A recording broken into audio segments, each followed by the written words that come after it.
Have you ever noticed how the most controlling words are often spoken in the softest voices? How the phrase "I'm just thinking about what's best for us" can somehow always mean "do what I want." If you've ever felt that strange combination of being deeply loved and completely erased at the same time, if you've ever questioned whether you're being selfish for wanting something that's entirely yours, if the words "do this for the family" have ever made your stomach tighten with a resentment you're afraid to name, then you already know this story, because in some way, you've lived it too. Sarah thought she had a good marriage. Not perfect, but whose is? She'd learned to compromise, to be flexible, to put her family's needs first, all the things we're told make us good partners, good mothers, good women. But somewhere between all that giving and sacrificing and understanding, she'd become someone she barely recognized. And it took one quiet evening, one seemingly innocent request, one whispered phrase to finally wake her up to the toxic marriage story she'd been living inside for years without even realizing it. What happened next wasn't dramatic. There were no slammed doors or shouted ultimatums. Instead, Sarah did something far more powerful, far more terrifying. She chose herself. And that simple act of quiet defiance of finally doing something only for her changed everything. This is the story of how 4 little words revealed an entire pattern of emotional manipulation, marriage dynamics, and how one woman's silent decision became her path to reclaiming the life she'd almost forgotten she deserved. Because sometimes the most radical thing you can do is simply refuse to disappear. It was one of those evenings where everything felt perfectly ordinary. The kind of night where you're folding laundry or stirring pasta sauce, and the television hums softly in the background. Sarah had always loved these quiet moments at home, the way the golden light filtered through the kitchen window, casting warm shadows across the countertops. She believed these were the sacred spaces of marriage, where real intimacy lived, where masks came off and 2 people could simply exist together without performance or pretense. Her husband Michael sat at the kitchen table, scrolling through his phone with that focused expression he always wore when he was handling things. She'd learned over the years that this phrase could mean anything from paying bills to making decisions about their lives without consulting her. But tonight, she wasn't thinking about any of that toxic marriage story unfolding beneath the surface. She was simply present, her emotional guard lowered, trusting in the foundation they'd supposedly built together over 8 years of marriage. "Come sit with me for a second," he said, his voice carrying that gentle tone he used when he wanted something.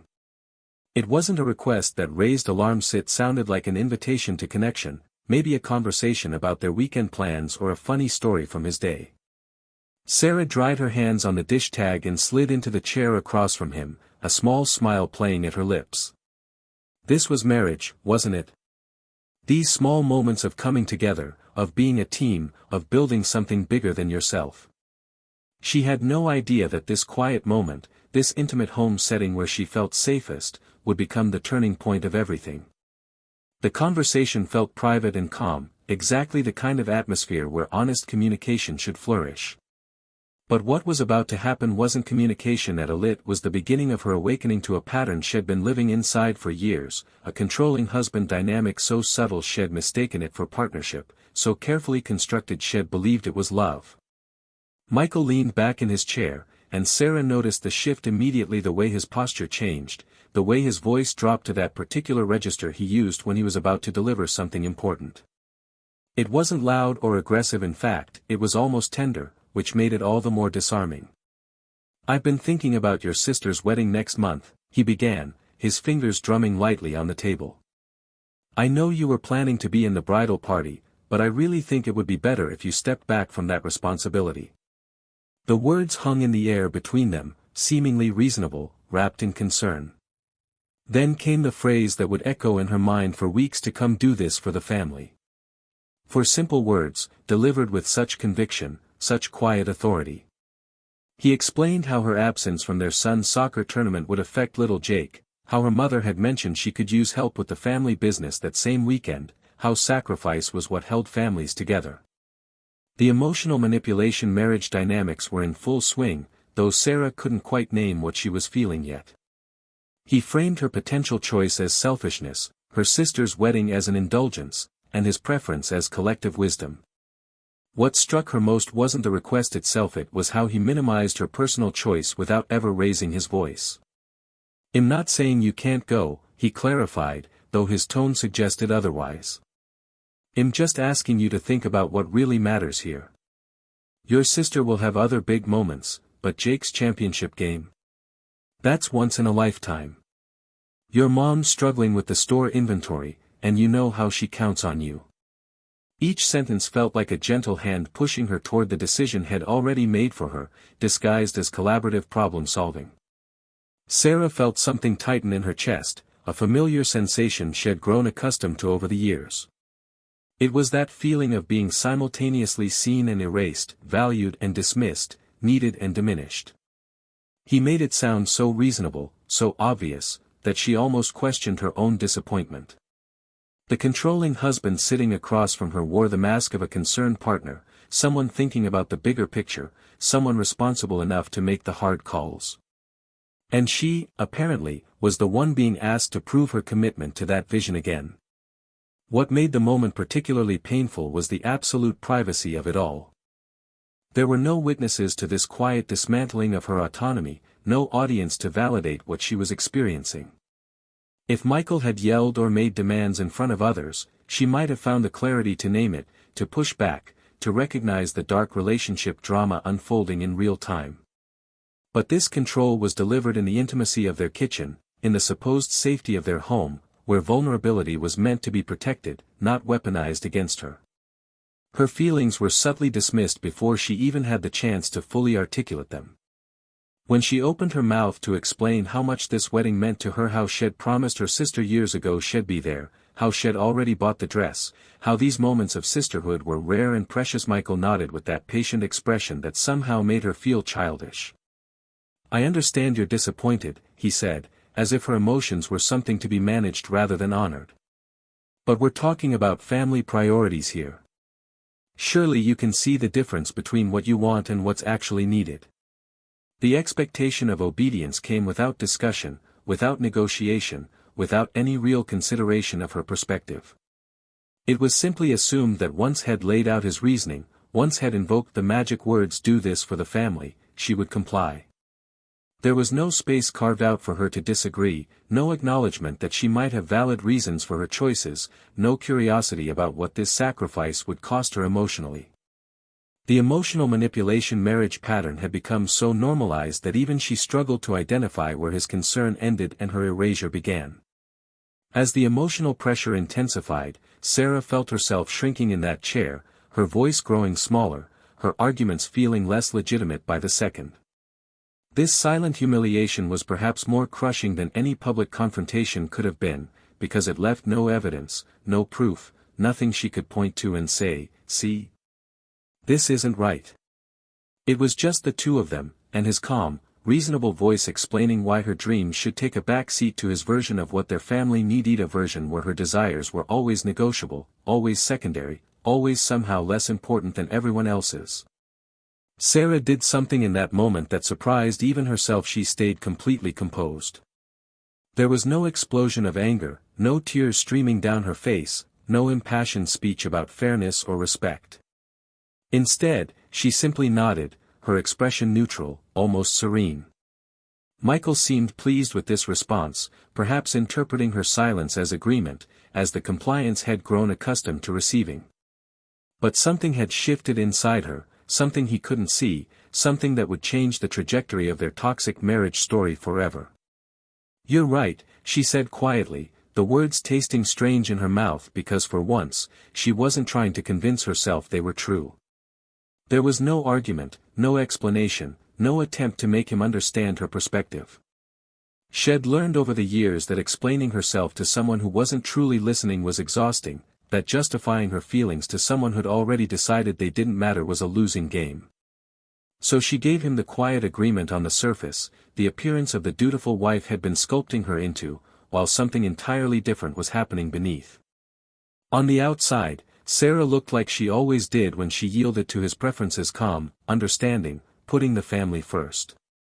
Michael stood up from the table, probably feeling satisfied that had handled the situation well, that had helped his wife see reason, that had steered their family ship in the right direction once again. He might have even felt like a good husband in that moment, someone making the tough calls, someone keeping everyone's best interests at heart. He had no idea he was being observed, studied, truly seen for perhaps the first time in their marriage. Because while Sarah sat there in that kitchen, nodding and agreeing, her mind was cataloging everything with sharp clarity. She was noticing the pattern she'd been too close to see before. How often do this for the family manipulation actually meant do what I've decided is best. She was recognizing the emotional power reversal that had occurred so gradually she'd barely noticed it happening, how she'd become smaller and smaller while had grown more certain of his authority. And in that moment of internal observation, something crystallized. This wasn't partnership. This wasn't love. This was something else entirely, and she was finally awake enough to name it. Over the next few days, Sarah found herself replaying not just that conversation, but dozens of others that had followed the same script. The time had convinced her to turn down a promotion because it would mean less time for family dinners. The moment had suggested she stop taking her pottery classes because the money could be better spent elsewhere. The afternoon had explained why her friends were a bad influence and perhaps she should see them less often. Each memory landed with new weight now, revealing a recognition of repeated manipulation she'd somehow missed while living through it. What became painfully clear was that whenever Michael invoked family, he meant something very specific, and it never included her needs, her dreams, her individual existence.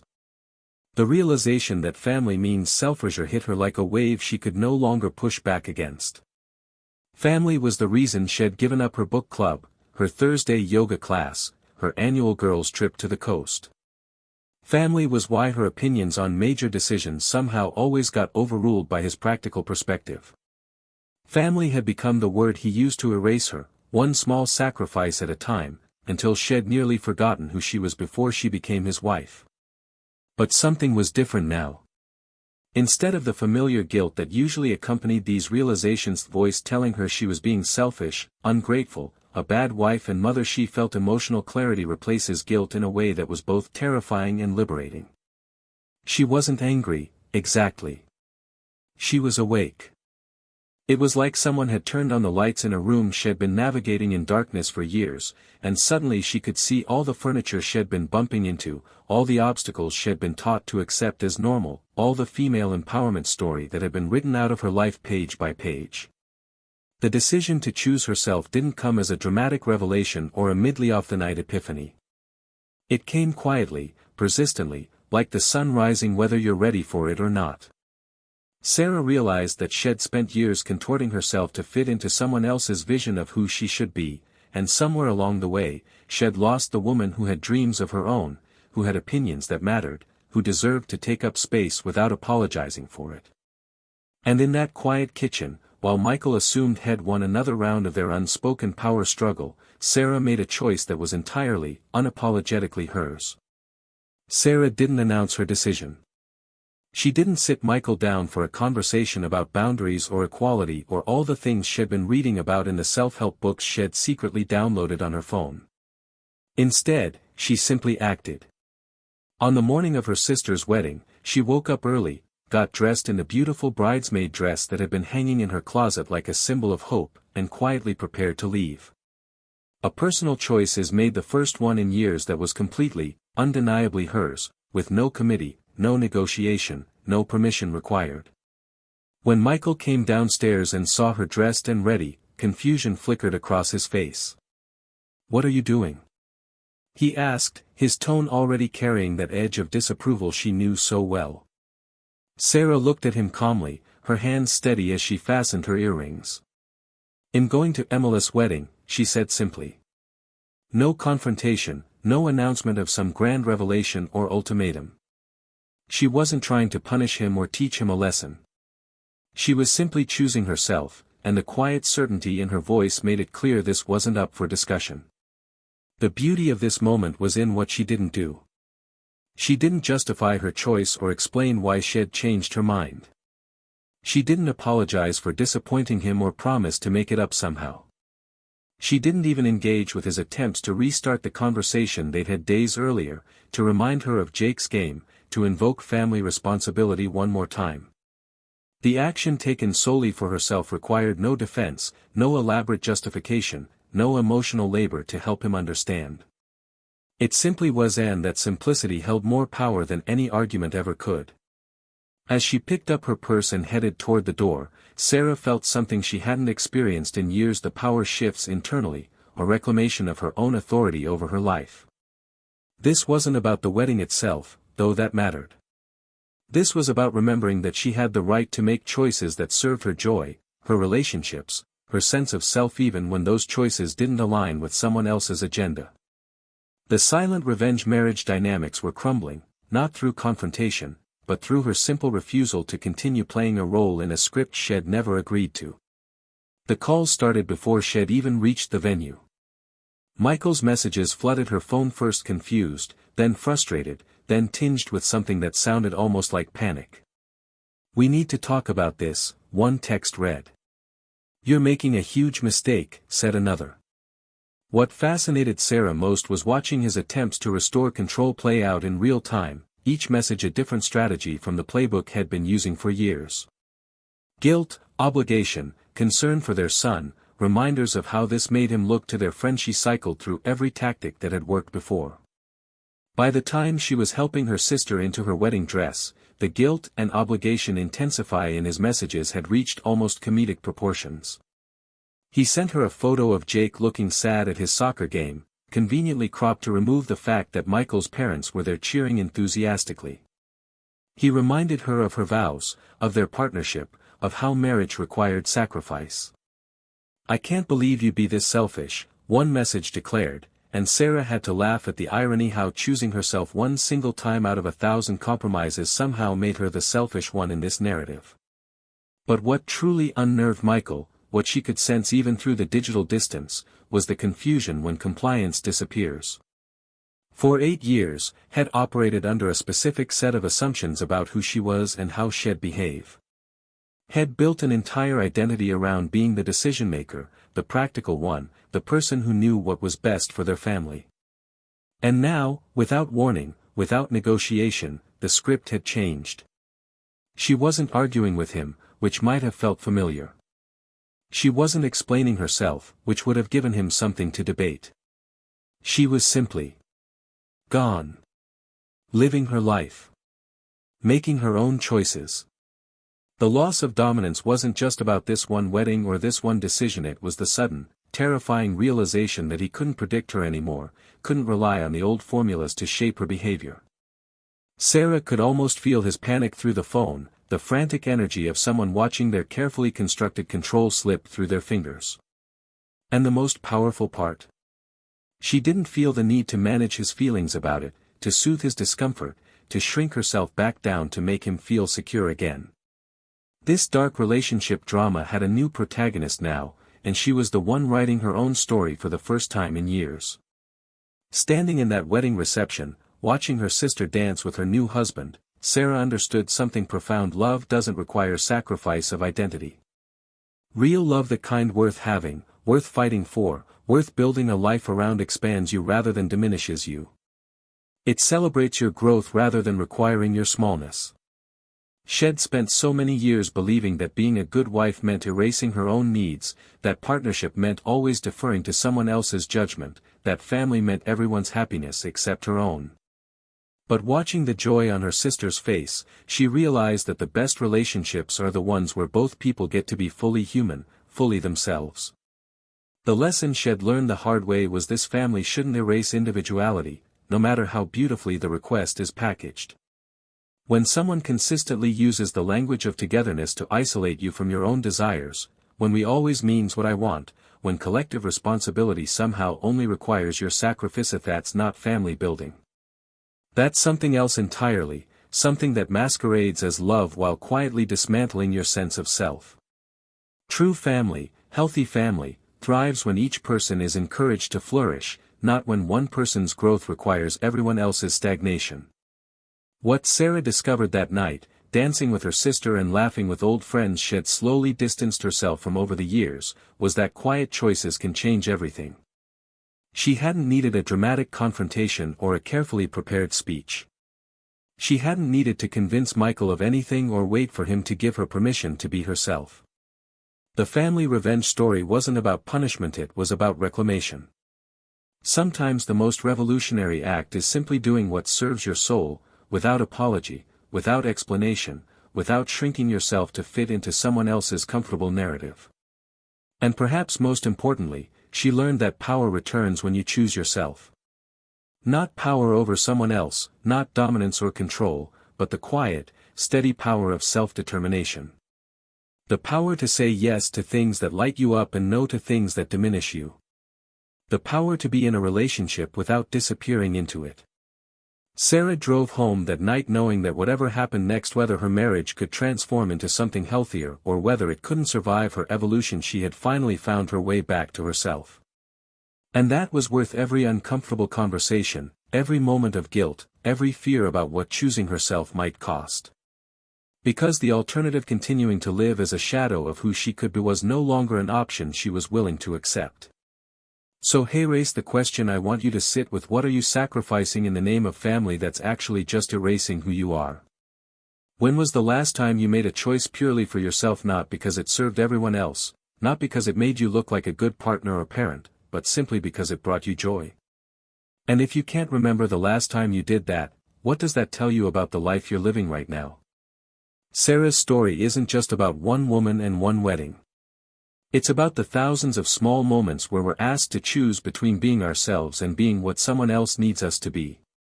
It's about recognizing that emotional manipulation marriage patterns don't always look like screaming or violence. Sometimes they look like concern, like responsibility, like someone who just wants what's best for the family. But erase what I need you to understand: choosing yourself isn't selfish. Refusing to disappear isn't betrayal. And wanting a life where your dreams matter as much as everyone else's isn't asking for too much. The emotional power reversal that Sarah experienced didn't happen because she fought or argued or tried to make Michael understand. It happened because she finally understood something herself: that she deserved to take up space, to have desires, to make choices that served her soul even when they disappointed other people. That's the female empowerment story nobody tells you: that sometimes the most loving thing you can do for your family is show them what a whole, actualized person looks like, rather than modeling self-erasure as virtue. What quiet choice have you been afraid to make? What part of yourself have you been negotiating away, piece by piece, compromise by compromise, until you've almost forgotten she existed? This is your permission slip, not from me, but from yourself to yourself. To remember that your life is yours to live. That your joy matters. That choosing yourself doesn't make you selfish, it makes you whole. And whole people build healthier families, stronger relationships, and lives that actually feel worth living. If this story resonated with you, if you saw yourself in Sarah's journey, or if you're ready to start writing your own female empowerment story, I want to hear from you. Subscribe to this channel and hit that notification bell, because we're going to keep exploring these dark relationship drama dynamics that so many of us experience but rarely talk about. We're going to keep shining light on the silent revenge marriage patterns that keep us small, and we're going to keep celebrating the quiet choices that change everything. Your story matters. Your voice matters. And you deserve to be more than a supporting character in someone else's narrative.